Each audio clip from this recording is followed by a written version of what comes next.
your neck, but you cannot. Laken made this world, and more specifically my world, better. My first 2 years of college, when I did not know Laken, I went home all the time.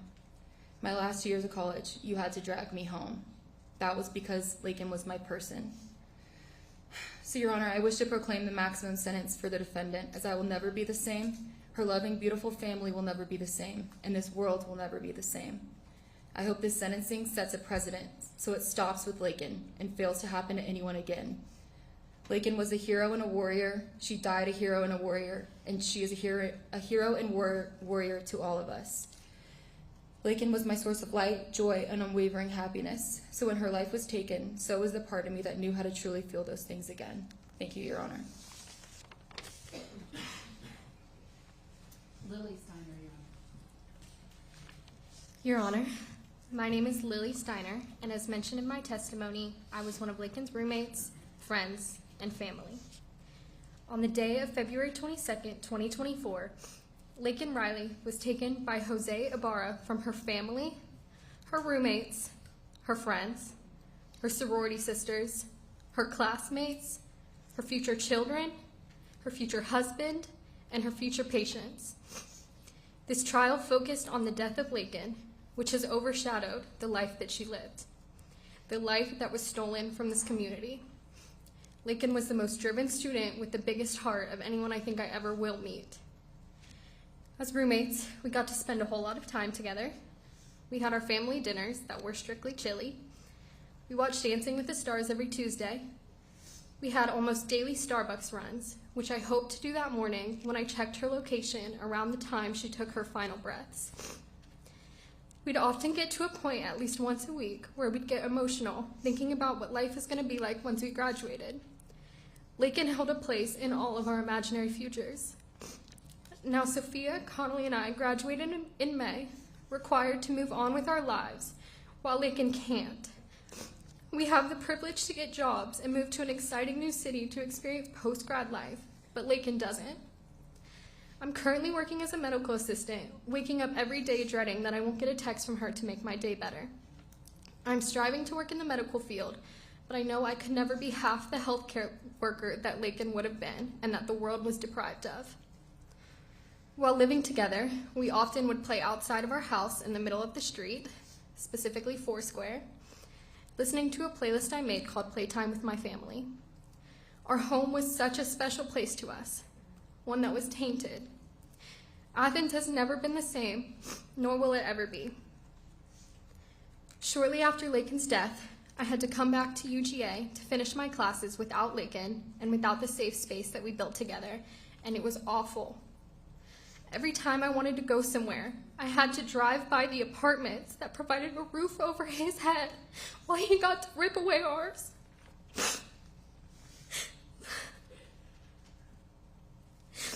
Life without Laken has been so dull, and having to learn how to navigate time without her through grief, anger, and fear has been beyond difficult.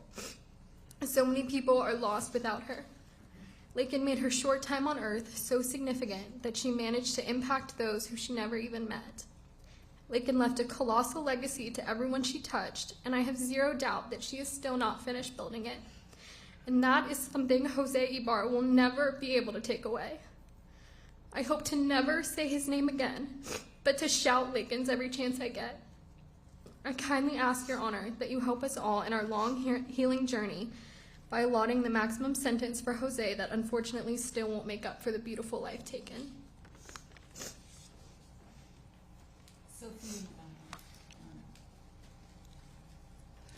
Your Honor, my name is Sophia Magana. I'm Laken Riley's roommate of 3 years. I stand before you today with a heart full of grief, sadness, and an overwhelming sense of loss of my best friend.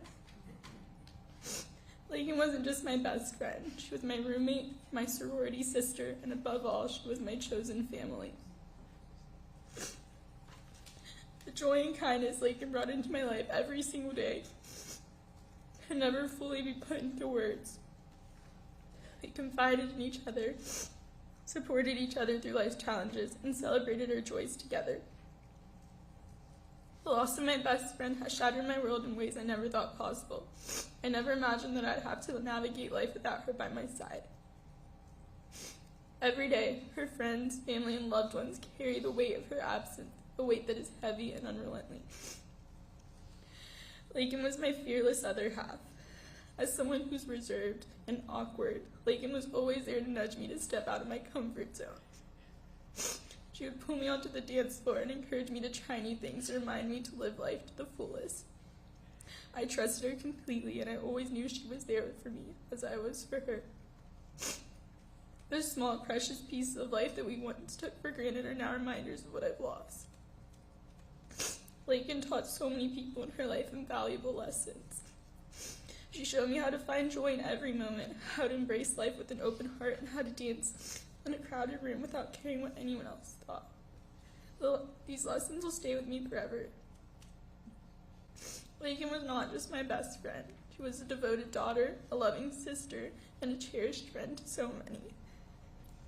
She was an exceptional student with a bright future ahead of her, destined to become a nurse who would touch countless lives with her compassion and care. I miss hearing her laugh, seeing her smile, and hearing her voice, all of which brought warmth and light to all those around her. Now we are forced to confront an unthinkable reality. We will never again hear the joy of her laughter, feel the warmth of her smile, or find peace in the sound of her voice. The loss of Laken has left a hole in our hearts that can never be filled. The monster who took Laken's life has clearly never known love, like the love Laken showed everyone in her life. Love that was boundless. Love that was a testament to the amazing person she was. Jose Ibarra brutally attacked Laken. And now spaces that were once filled with joy and peace are places I fear for my safety. I now live my life in a fear, constantly looking over my shoulder with the new reality that the unexpected can happen. A world Laken taught me to embrace is now a world I feel unsafe in. Every day I put on a brave face as I step into my classroom, ready to teach and support my students. I mask my emotions and fears to shield them from the harsh realities of the world, preserving their sense of security and innocence in the world. Yet inside, I'm struggling, holding back tears until I can slip away to the bathroom or wait for the school day to end so I can finally let my true emotions surface beyond those four walls. February 22nd, 2024 is a day I will never forget. It is a day Jose Ibarra chose to commit an unthinkable act of murder Laken. He took from this world somebody who embodied love and light. Jose took my light, my sense of joy, my best friend, and my other half. Losing Laken has left an enormous hole in my life. The world feels quieter, emptier, and far less joyful without her in it. Her absence is felt in every corner of my day-to-day life, and I don't know how to fill the space that she once occupied. But what I do know is this. Laken's legacy of love, kindness, and friendship will live in all of us who knew her. The love she gave so freely will continue to guide me as I navigate this life without her. Jose Antonio Ibarra took Laken's life, and I hope that your verdict ensures that Jose experiences lifelong pain that is only a small glimpse of the pain we will live with daily since the loss of Laken. No punishment will ever truly account for what Jose has done, but it is my hope that justice will honor Laken's memory and the profound impact she had on all of our lives. Thank you. Abby, have a minute.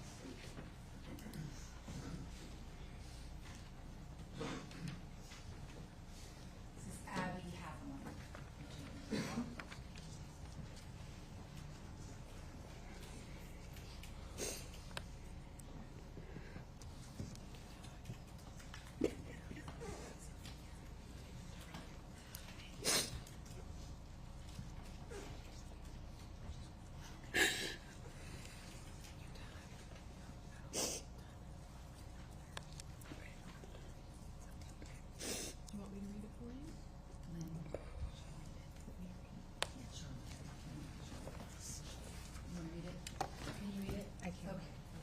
So, Your Honor, Ms. Carrie Howell will be reading the statement for Abby. And this is Abby's statement that she prepared, but will be read right here. It was 1:49 p.m. on February 22nd of 2024 that I learned Laken was missing. I immediately text her, "Laken, where are you? Why are people saying you're missing?" Just minutes after 2:17 p.m., a campus email came out confirming my worst nightmare. Laken had been found unconscious and not breathing. Laken, the girl I met in middle school and became best friends with our freshman year of high school. The girl I couldn't imagine being far away from when it came time for college, so we both decided to attend the University of Georgia together. The girl who stuck by me and got me through some of my toughest times in life, as well as accompanied me during some of my best. The loss of her is something I will never be able to come to terms with. I will never be able to come to terms with the fact that I was sitting in class just down the road, going about my day, the morning this horrific event was taking place. I will never not think about the last time I saw her, the pink sweatshirt she was wearing, and the last words she ever said to me. I will never not think about all the things I would have said had I known it would be my last time seeing her and talking to her. Myself, everyone up here, and the world has lost such a special person. Laken was intelligent, patient, loyal, driven, and kind. Her pureness and love for the Lord were evident and shined through her in a way unlike anyone I have ever met before. She is in a better place, but it is not fair that the rest of us still here on earth have to suffer because of this individual's actions.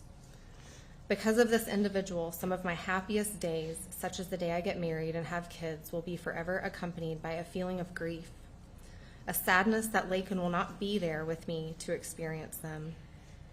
Because of this individual, I have so many fun memories, but no one here to share them with. Because of this individual, I will be searching for the rest of my life for a friendship like the one I shared with Laken, but I know I will never find one because ours was simply unreplicable. I am here today to support Laken.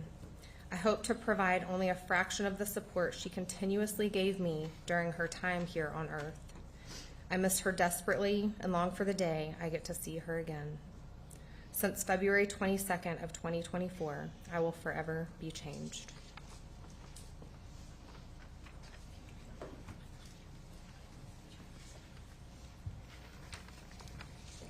Sophia Plum. Palomino. Palomino. Good afternoon. February 22nd, 2022 changed my life forever.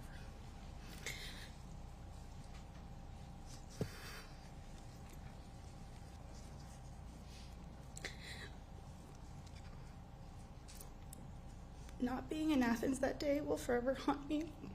Finding out through an email will forever haunt me. And seeing this posted all over social media will forever haunt me. Laken Riley was my best friend, the person I told everything to, and the person I trusted with anything. The pain of the last 9 months has been indescribable. If you would have asked me a year ago where I thought I'd be and what I would do in 2024, I'd tell you I'd be finishing up my second to last semester of college with Laken as my roommate as she finishes nursing school. I'd tell you we spent St. Patrick's Day together in Savannah, and I'd tell you we went on that trip we planned to New York. I'd tell you she finally got me into running, and she would train me for the Av half this year. I'd tell you many things and many of our plans, but instead I get to tell you how different my year was. I get to tell you that I can't do anything by myself anymore, even in broad daylight. I get to tell you that a town I used to love being in just fills me with dread. That everywhere I go just reminds me of places we used to hang out and go on walks to. I tell you that I can't go past her old house and haven't been able to return to the IM field since. I tell you the weight of emptiness I feel when I still go to text her sometimes. This is now something I have to live with for the rest of my life, knowing her life was taken too soon and things I was looking forward to will never happen. Being at each other's weddings, graduating together, and seeing each other's start our careers. This wasn't just a life that was taken, it was a future stolen. It's difficult living with knowing that nothing and nobody will ever fill the hole that's been left in our absence. I will never get to experience her famous belly laugh again, her comforting presence, or her cheering me on as we go through life. So many what-ifs play in my head over and over. If just one more thing maybe would have changed her path that day. But instead, my reality is that she is not here. And that because of what this animal did, we have sat here all week hearing every fraction of evidence and reliving the worst days of our life on repeat. I know nothing will bring her back, even though I so badly wish it would. But justice would bring comfort to us all. No one who can take away such a light and sweet soul deserves to walk free ever again. The death of my best friend has changed my life forever. Carrie Howell. Hi, Your Honor. I've started this over and over and over.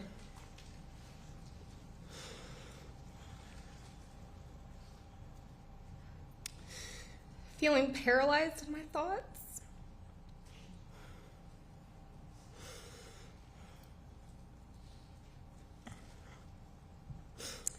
With overwhelming emotions, not knowing which direction to go, because there's so much that can be said today.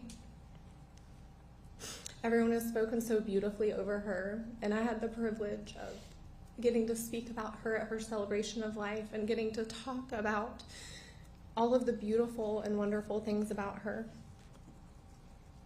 My name is Carrie Howell, and my husband Matt and I have had the blessing of calling Laken and Lauren's parents, John and Allison Phillips, our best friends.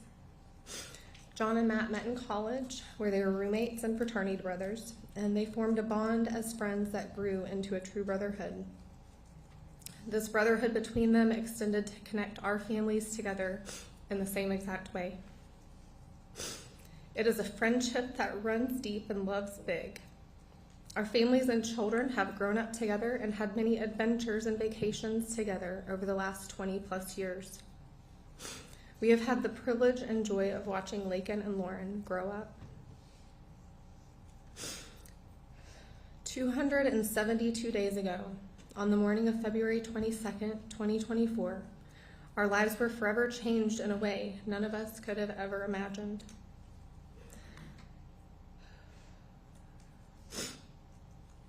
The moment I got the call from my husband that Laken had not returned home from her morning run, that no one could get her on the phone, and she was missing, I knew in my heart something horrific had happened to her. I had the worst feeling that she was no longer with us, but I prayed and prayed and prayed as I frantically got ready to make the drive to Athens to be with my friends. I was begging the Lord for her to still be alive, and as terrible as this would be, that she had just been kidnapped and would be found physically unharmed and alive, or that she would be able to escape to safety, and praying she wasn't being trafficked. I was literally praying for her to not be kidnapped. Like, that sounds so crazy. But that just at the time seemed better than the alternative. I've never prayed for anyone to be kidnapped. I get the calls on my phone, and in fact, I pray for those people to be found and unharmed. Can you imagine your pleading prayers with the Lord being for someone you adore and love to just be kidnapped? That option gave me hope in that moment that she would be brought back to her family alive. I was desperate for my friends.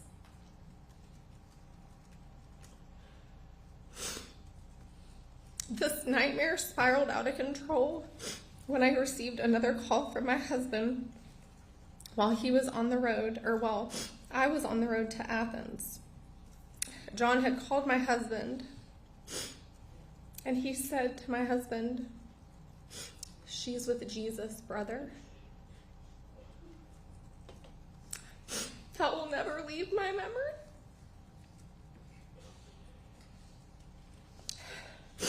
As my oldest daughter and I sat in traffic on our way to Athens, time seemed to have stopped in that moment. Yet, as we are here 272 days later, time has continued. It has continued in ebbs and flows of every emotion you can experience. Time has stood still in utter disbelief that this precious human is gone, while day-to-day life continues on. This was an act of pure evil at the hands of Jose Antonio Ibarra. He willfully chose to prey on innocent young women on the morning of February 22nd, with Laken Hope Riley being the young woman he would succeed in torturing in the most excruciating and brutal way, while she fought not only for her life, but for her dignity. He must have believed that she was there for his taking, that he was entitled to whatever sick, perverted urges and desires he had that morning. Not one person on this planet has even one right to take what they want from a person simply because they want it. Yet Jose did that.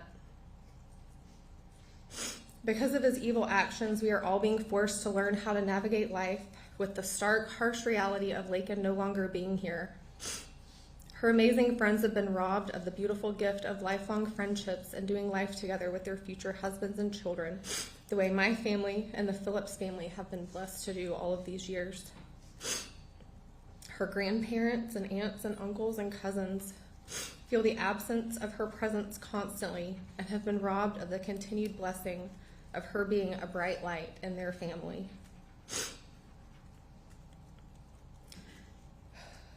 My family and I have journeyed alongside our dear friends as they attempt to navigate and learn how to live a new normal without their oldest daughter. I've gotten to know my best friend's face in a new way, a way I would give back if I could make returns on the most devastating circumstances life can hold. I look at her and I know when a situation is too much. I know when a comment is too much. I know when to be silent and when she needs encouragement. This year is showing on all of our faces, like the harshness of cold winter days, that there seems to be no end in sight. But we will keep fighting because we refuse to allow Jose Antonio Ibarra to take anything else from us, and we serve a good and mighty God.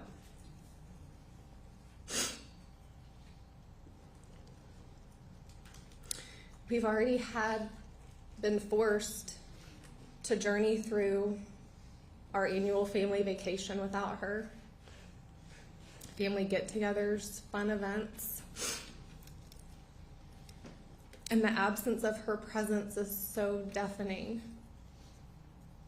I mean, sure, we still laugh and we're still living. We're still here. So we have to keep living, and we're going to honor her with everything that we have. And we're just going to keep trusting in the Lord to help our dear friends and sweet Lauren with all of the things that they're now not going to experience with their daughter. No parent should have to say goodbye to their daughter in this manner. The loss of a child is devastating no matter what the circumstances are. But when it's something like this where evil intentionally goes out to harm somebody, there's no words for it. And so today I stand before you with her friends and family, and we ask you, Your Honor, to bring earthly justice for our precious Laken and for all of us who love her so very much.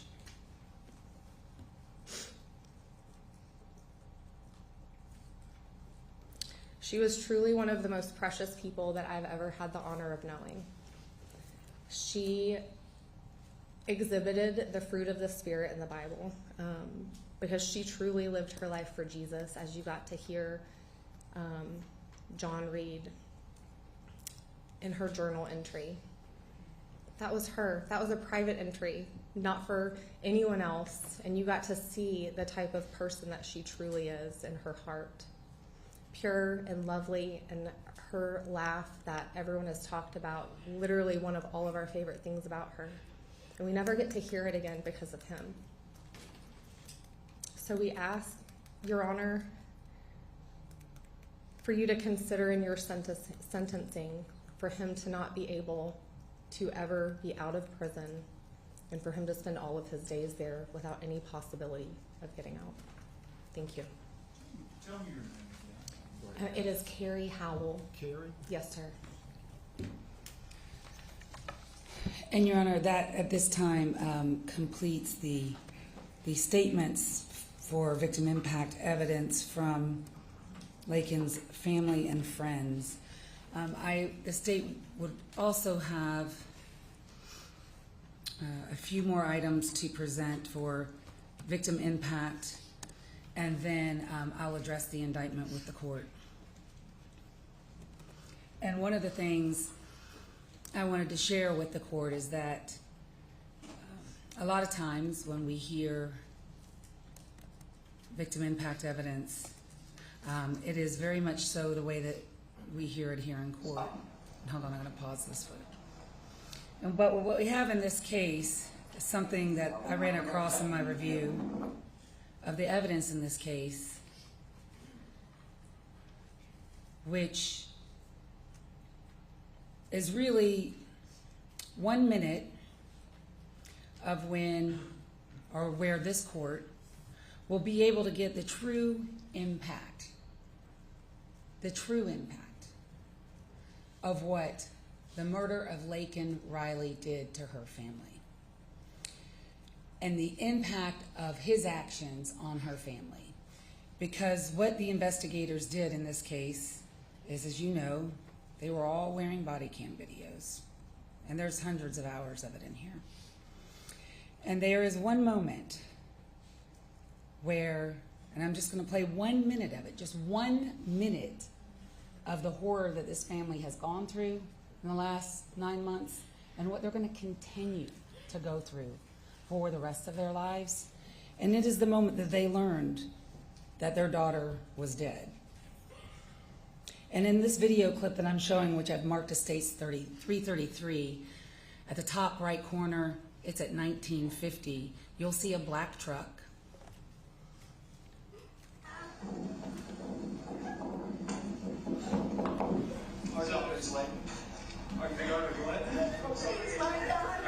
Okay, we'll step over here. Come on, let's go. Come here, all right?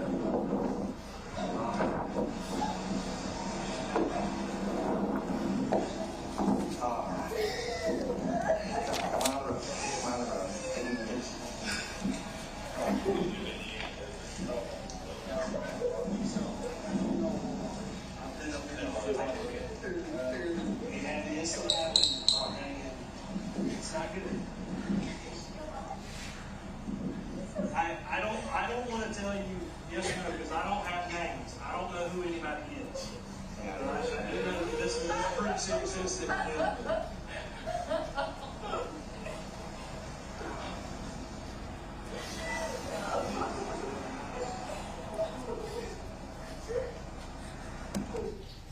That's what they endured.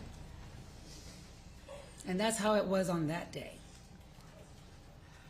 when they came here to look for their daughter. And what it took away, you heard from her friends and family, and some of the things that you even heard in the trial. You got a little peek, just a little peek, about the personality of Laken Riley. For example, in Lily's 911 call, one of the things she says is, Laken never misses class. Never misses class. That's the kind of person she was. And in our review of all the evidence in this case, some of the things we had to look at were the social media presence of everyone, and there was a lot of digital evidence in this case. And the review of the digital evidence, I want to share with you just some of it, which has been marked State's Exhibit 336, is that Laken was a very joyful and quite silly, playful person. And a lot of that is viewed in her social media.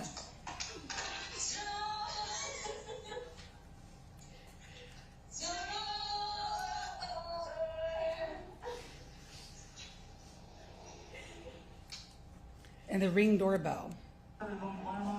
Running.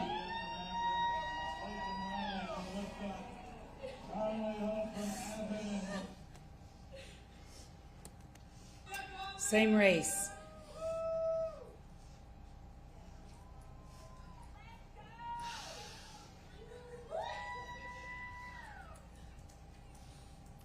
And these are just little snippets that we saw in the investigation that we thought would be important to share with the court, that shows not only the type of person that she was, that you just heard from her friends and family, but the true impact that her murder had on her parents.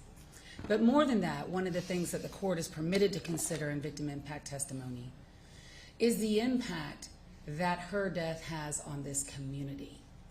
And in that regard, the investigative team has spent a great deal of time out there at the crime scene, Lake Herrick, all of those trails, and looking for things, measuring things, just going about the daily jobs of homicide investigators and homicide prosecutors. And one thing that we noticed that's still there is States 335. It's a mural, a memorial to Laken Riley that is still up there to this day, that shows the impact of her death on this community. And that is something that Your Honor is permitted to consider in deciding what would be an appropriate sentence in this case. And everyone is correct, and I'm sure we'll hear it. You know, whatever you do, Judge, you can't bring her back, and it's horrible. But what you can do is give comfort with your sentence. And what you can do, and what you are permitted to do, and what I urge this court to do, and what the law permits this court to do, is to exercise your discretion and your judgment in a way that brings comfort to this community, and in a way that a sentence which appropriately reflects the harm that was done in this case. And a sentence of life without the possibility of parole would bring comfort to this community. And no matter what your sentence is today, and it will be litigated from here to 40 years from now, there is at least one person in this courtroom who will inherit it, and that is Lauren Phillips. That is Laken's younger sister. And she should never, first of all, she's growing up without her sister. She's going to have to deal with elderly parents alone. Her children won't have an aunt. She is an only child. And she should not have to worry 30 years from now, 40 years from now, if he comes up for parole, should he might get out. She should never have to worry about that. And your sentence can ensure that she will not have to worry about that. And so in looking at the indictment in this case, count one, the offense of malice murder, which this defendant has been found guilty of, in this particular case carries a maximum sentence of life imprisonment without the possibility of parole. It carries a minimum sentence of life imprisonment with the possibility of parole. The state is requesting that you sentence this defendant to life imprisonment without the possibility of parole, not only due to the victim impact testimony, but also because if you read the indictment, which you have obviously, and you're familiar with the facts of the case because you've heard the case, there are several statutory aggravators in this case that separates this case from a regular murder case. And yes, there is malice murder, and all malice murder is bad. I'm not saying there's a malice murder that isn't bad, but there are some malice murders which are more aggravated than others, and this is one of them. Kidnapping with bodily injury, which is the felony murder in count 2, which by the way would be vacated as a matter of law, but not the kidnapping itself, which is count 5. But kidnapping with bodily injury is an aggravating statutory factor under our sentencing scheme in the state of Georgia. It makes malice murder worse than regular murder. And for that reason alone, you should sentence this defendant to life without the possibility of parole. Aggravated battery, which is also in this indictment and which is also the facts and it's also something he's been convicted of, is also a statutory aggravator under our statutory scheme, which makes this murder different and worse than a regular malice murder. So there are aggravating circumstances, which you have already heard, which I will not repeat to you, but that are not only recognized by the facts, but are recognized by our statutory sentencing scheme. So going down the rest of the indictment, felony murder count 2 is vacated as a matter of law. Felony murder count 3 would be vacated as a matter of law. Felony murder count 4 would be vacated as a matter of law. On count 5, kidnapping with bodily injury, the state is asking you to sentence this defendant to a sentence of life imprisonment with the possibility of parole, which is the maximum for that count. And we are going to ask that you run that consecutive to count 1, a sentence of life imprisonment without the possibility of parole for the malice murder. Count 6 is aggravated assault with intent to rape. It does not merge. In fact, it is a separate crime under these circumstances. The penalty for that is 1 to 20 years in prison. The state would be asking you to sentence this defendant to 20 years to serve in prison. Count 7 of the indictment, the aggravated battery, would merge as a matter of law into count 1, so we would not request a sentence on that count. Count 8, obstruction or hindering a person making an emergency telephone call, is a misdemeanor. The maximum penalty for that is 12 months to serve in a county jail. We ask that you sentence him to that and run it consecutive to any other sentence that you impose in this case. Count 9, tampering with evidence, the way that it is actually alleged in the indictment and factually, it is a misdemeanor. So the maximum for that is 12 months to serve in a county jail. We ask that you sentence him to that and run it consecutive to any other sentence that you impose in this case. And finally, count 10 of the indictment, peeping Tom, is a felony which carries a penalty between 1 to 5 years in prison. We ask that you sentence him to 5 years to serve in prison to run consecutive to count 1. So to sum it up, on the sentence would be on count 1, life imprisonment without the possibility of parole. Count 5, life imprisonment with the possibility of parole to run consecutive to count 1. Count 6, 20 years to serve to run consecutive. Count 7 will merge. Count 8, 12 months to serve to run consecutive. Count 9, 12 months to serve to run consecutive. And count 10, 5 years to serve to run consecutive. And that is the sentence that the state is requesting.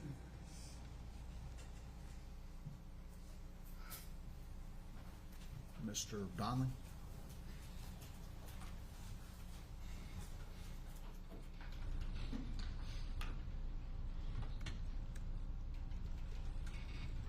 Yes, sir. Thank you. So obviously the court is aware that on count 1, there's really only 2 options before the court. It's an automatic life sentence. The only option is whether the court can indicate that it should be without the possibility of future parole. We're asking the court to not impose that. The life without parole. Getting a life sentence is automatic. There's certainly no guarantee of parole, and would be uncertain, and it would be many decades in the future. And we do not oppose the state's recommendation that the life sentence, which is also mandatory on count 5, be made consecutive. We certainly, just to state the obvious, trust that the court will not consider for sentencing purposes the fact that Mr. Ibarra had a trial.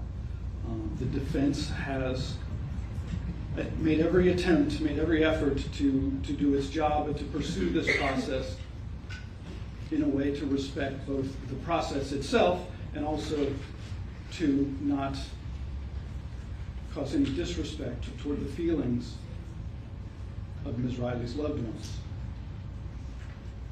And if anything like that has happened, it certainly was not intended.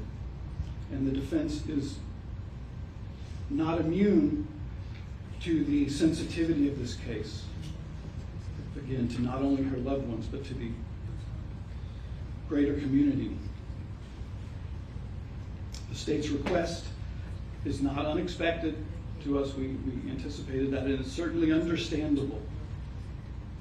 And there is, though, a divide there. The state, while it is understandable, the request that they make, the court, there's some separation given here in this process, and whether the court will be the one to impose it. So our request that you give consecutive life sentences on counts 1 and count 5. We have no position on the remaining counts.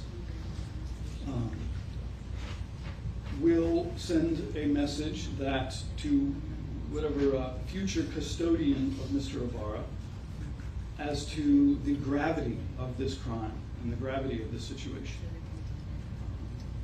That the court has expressed an intention for, it's obviously a legal fiction that he would serve 2 life sentences behind bars, but the law allows that, and it does, it sends that message to the future custodians as to the gravity.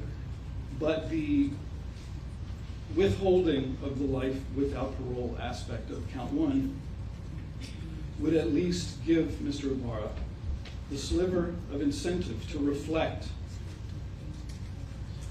and conduct himself with some recognition of that reflection. The state agency and the staff of that agency, who will be tasked with supervising his custody, will have the opportunity to monitor him closely for, again, many years, many decades into the future. And it's impossible to know the future, obviously. But by imposing life sentences without removing the future custodians to the ability to do their job is our request at this time. And we also would point out that given his status with, there is an immigration hold, that were he ever in the future to be released, it would only to be deported. And that's all I have. We leave it in the discretion of the court. Thank you.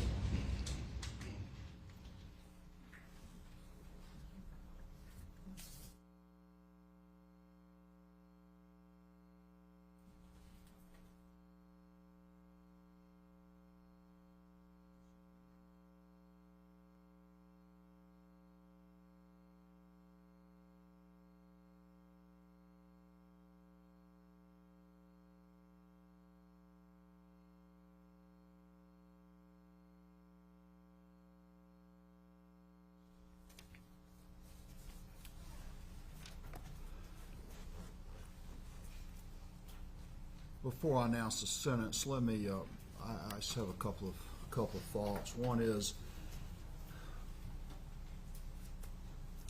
oftentimes people use the term closure at an event like this, and I acknowledge that there's no such thing as closure. There will not be closure. This is just another stage or event in this tragedy, and that's the way I view that. People mean well by saying that, but it's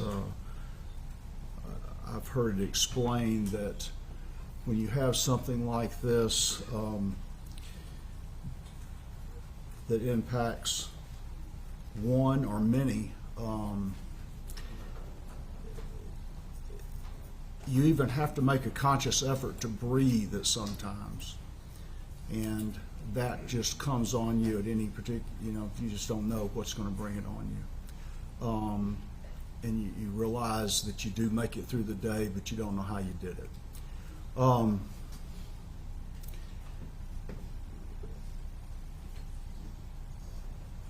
But I also, and this goes back to what Carrie Howell was saying, that, as many times as you reflect on the loss, at some point you start smiling about the memories, and I'm hopeful that at some point that takes over to a certain extent. But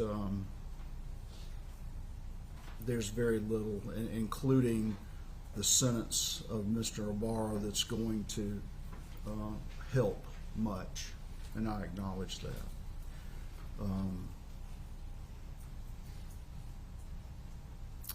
With that, Mr. Ibarra, if you will please stand.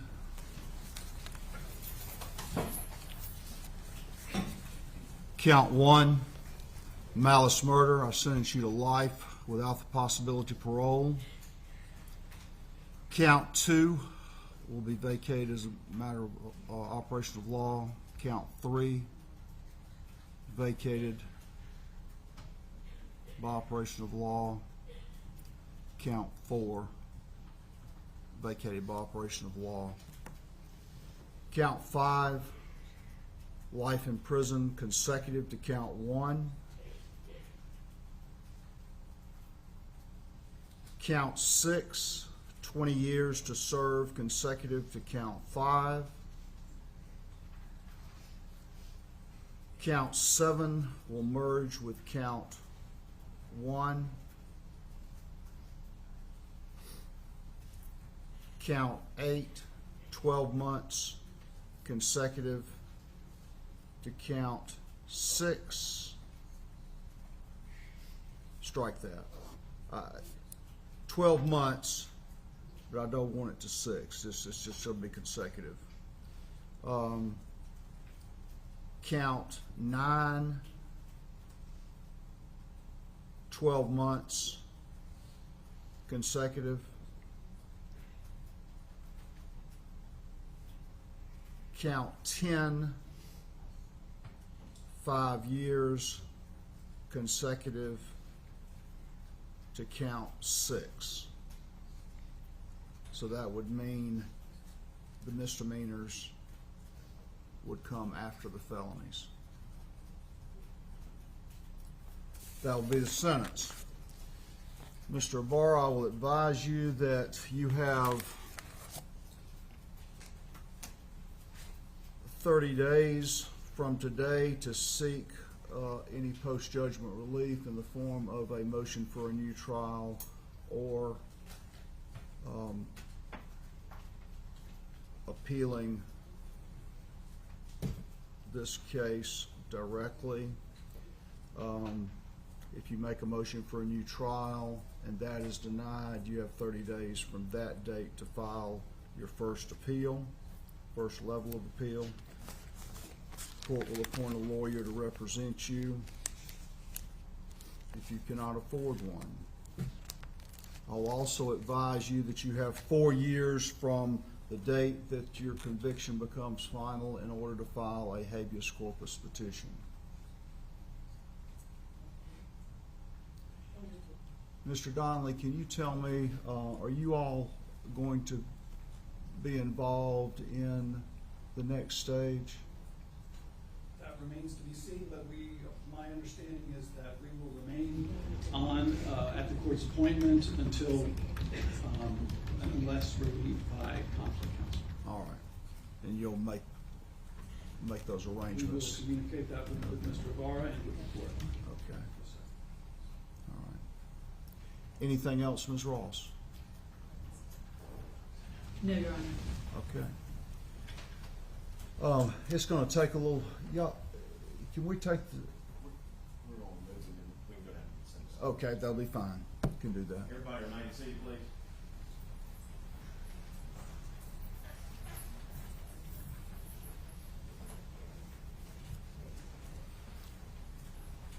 All right. That will conclude the proceedings.